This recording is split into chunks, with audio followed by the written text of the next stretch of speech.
आह, अफसोस। आपसे आपसे एक विनती है। कहो बाली। मेरे मेरे मरने के बाद मेरे बेटे वह मेरी पत्नी को सुकृत तंग न करने पाए। मुझको पूर्ण विश्वास है कि सुग्रीव ऐसा हरगिज नहीं करेगा। अगर वह तारा और अंगद को सताएगा तो मेरे हाथों अपने किए की सजा पाएगा। आमीन आमीन। भगवान, वह देखो सामने से मेरी प्राण प्यारी तारा अंगद को साथ लिए आ रही है।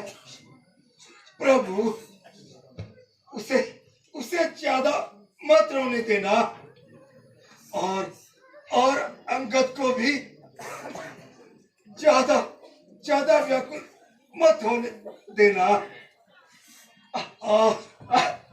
स्वामी, पिताजी, पिताजी, मेरे सरताज, मेरे प्राणों के आधार, मुझसे क्यों मुख मोड़े जाते हो?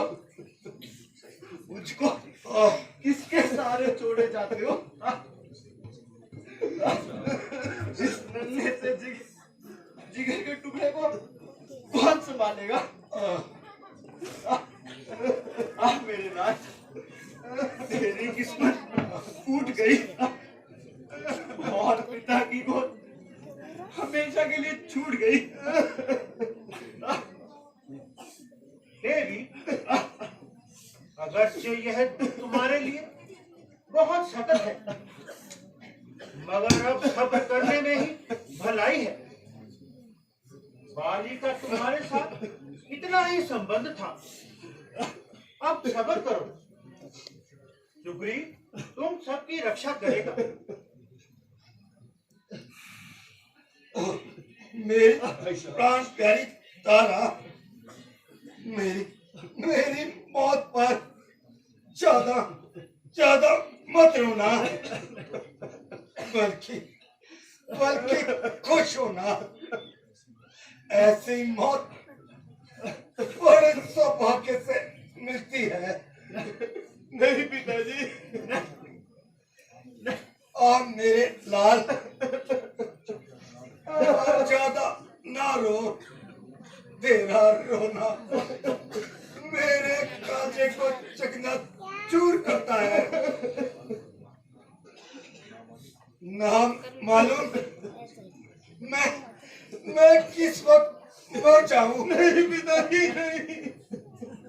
लेकिन लेकिन जीते जी तुझे तेरे चाचा के सपूत कर जाऊं। मेरे प्यारे भाई, मैं तुम्हें मुंह दिखाने के काबिल नहीं, मगर तुम्हारे बिना मुझे ऐसा कोई नजर नहीं आता जिसे जिसे अंगद का हाथ पकड़ाऊं। मुझे उम्मीद है तुम मेरी आखिरी ख्वाहिश को अवश्य पूरा करोगे। भ्राता जी, मैंने बड़ा अपराध किया जो चंद रोज की जिंदगी के लिए बड़े भाई का घात किया। मुझसे ज्यादा शक्तिशाली होते हुए भी आपने मेरी कभी जान लेने की कोशिश ना की। मैं भगवान के सामने कौन सा मुंह लेकर जाऊं? आप राजपाट युवराज अंगद से सुपुर्द कीजिए और मुझे इस पाप से आजाद कीजिए, ताकि मैं अपने पापों का प्रायश्चित कर सकूं। सुग्रीव, अगर ऐसा कायरपन दिखलाओगे, श्री राम से जो वायदा किया है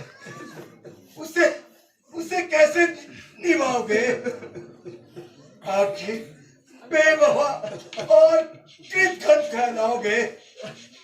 ऐसा ख्याल कभी अपने मन में भी ना लाना।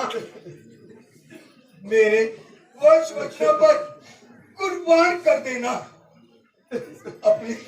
अपनी जान पर खेल जाना, परंतु इस कुल को कभी दाग मत लगने देना।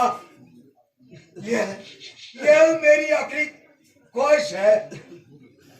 भूल मत जाना। अब मेरी अंतिम घड़ी है। अब तो अधिक बोला भी नहीं जाता। राम राम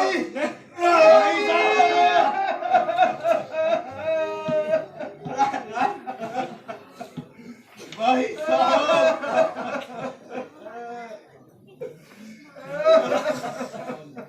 स्वामी अकेला छोड़ गए। अब मैं किसके सहारे रहूंगी? बेटा अंगद, तुम्हारे पिताजी हमें अकेला छोड़ गए। थोड़ा सब्र करो। आप रोने धोने से कुछ नहीं बनेगा। यह शरीर नाशवान है। तुम्हारे रोने से अंदर भी व्याकुल हो रहा है। आप इसको तसल्ली दो। बेटा अंगद, आप इनके दाह संस्कार की तैयारी करो। जो आज्ञा महाराज। बोल सियापति रामचंद्र की